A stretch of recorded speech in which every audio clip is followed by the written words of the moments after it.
আমাদের পরিবারে অনেকে অনেক সময় বড় রোগে আক্রান্ত হন, যেমন cancer, brain tumour, liver cirrhosis ইত্যাদি।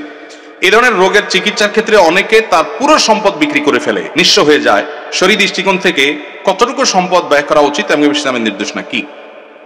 যদি আল্লাহ না করুন কেউ দুরারোগ্য ব্যাধিতে আক্রান্ত হন, যার চিকিৎসায় লক্ষ লক্ষ টাকার দরকার হয়, তার জমি জমা বিক্রি করা লাগে, প্রশ্নকর্তা ভাইয়ের জানার বিষয় হলো তার টোটাল অ্যাসেট থেকে কত পার্সেন্ট তার নিজের ট্রিটমেন্টে খরচ করা যাবে? এর উত্তর হলো এর কোনো পার্সেন্টেজ শরীয়ত ঠিক করে দেয় নাই। তার ট্রিটমেন্টের জন্য যদি তার টোটাল সম্পদও বিক্রি করা লাগে, সেটা বিক্রি করার অধিকার ইসলাম তাকে পরিপূর্ণভাবে দিয়েছে।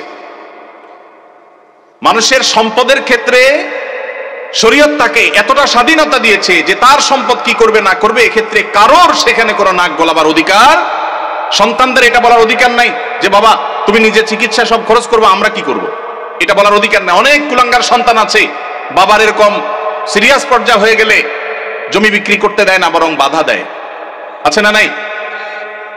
মনে রাখবেন, বাপদাদার সম্পদ দিয়ে মানুষ ধনী হয় না, হলেও সেটা সাস্টেইন করে না, টেকসই হয় না।